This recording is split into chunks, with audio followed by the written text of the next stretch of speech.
Hi everybody, today I'm going to teach you how to make a textured bisque mold, and then we're going to use that mold to create a convex piece of pottery that looks like it is thrown on the wheel. And then we're going to create a mishima decoration, which is a Japanese pottery decorating technique, and that will add the details to the piece. So if you are ready, let's get started. So what I've done here is just rolled out a piece of plastic clay.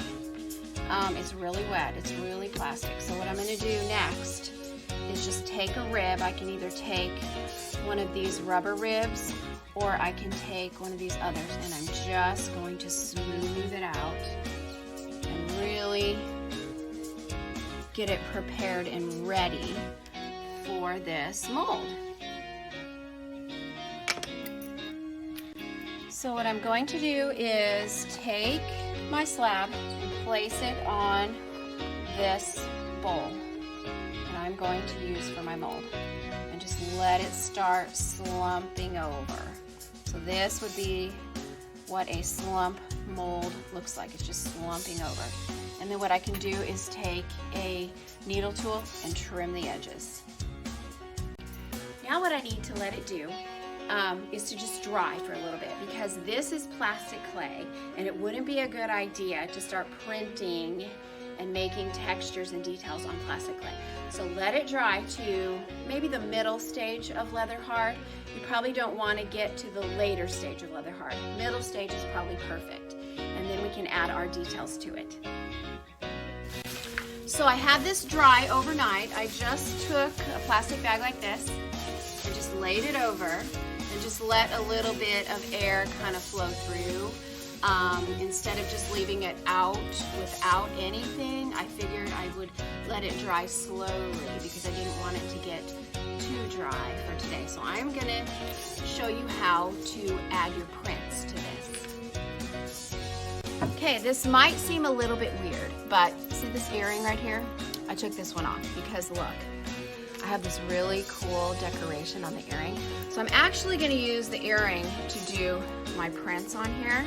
And then I also have this cute little roller. See that little pattern there that I'm going to use. Okay? So what I'm going to start by doing is taking it off, and see how it holds its form now? Completely holds its form, so I can actually hold. What I did is crumpled up a bunch of plastic to put inside so that it still has some stability. Okay? And then I can just kind of hold on to it like this. See, I'm just holding it like this, like a serving tray. And then I'm just going to take my roller and just start rolling my pattern like that. See how that works?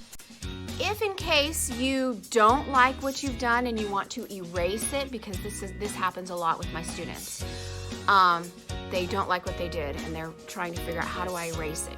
So just take a sponge and get your finger wet, and then you can literally just do this. Look, and I'm just erasing my marks. Okay? But what you might have to do is take your form again and reform it if that happens. Okay?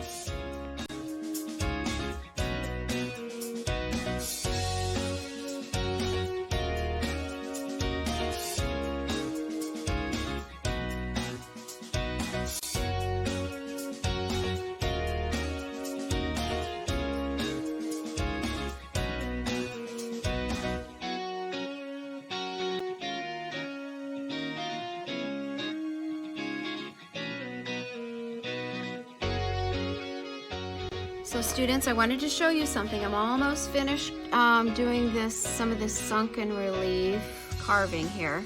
But as you're carving, the one thing you don't want to do, if you have little burrs, the one thing you don't want to do is brush them off, because this is not the late stage of leather hard yet. Okay, it's probably the middle. If you start brushing things off, you're going to mess up your designs. Just leave them there. You can get them off later. I think I'm finished. Here's what I've got so far. Okay, I went ahead and kept it on my form with plastic underneath so it wouldn't collapse, and I'm just going to leave it on here for a little bit longer to dry. And then once it's a little bit drier, I'm going to flip it over and I'm going to clean up this rim. See how the rim needs a little bit of cleanup? So that will be my next step. What I'm doing now is just taking some dry brushes like this. Here's a really soft one. Here's a little bit more of a rougher brush right here. I'm just gonna brush off all those little burrs. You know, these are just perfect for getting in there and brushing everything off. So now if you look at this, it is the later stage of leather hard. You should be able to rub it like this with your hands and not destroy it or mess it up or smear it if it's the later stage of leather hard. What I'm going to do is take it off of this mold. I'm just going to go ahead and get rid of all that.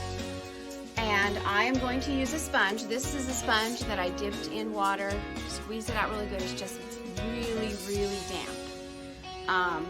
Not like this sponge. It's not like this. See how I can squeeze that out? Don't use a sponge like that. You will end up adding too much water and it will get too soft.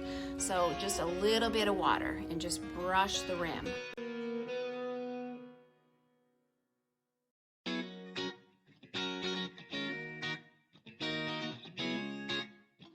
So this is your bisque mold template that you're going to use to make multiple pieces. In class, we'll only make one piece, but you could realistically make more and more and more pieces from this. The only thing is the design will be printed on the inside of your bowls because this is going to be used as a mold where you drape it over the top.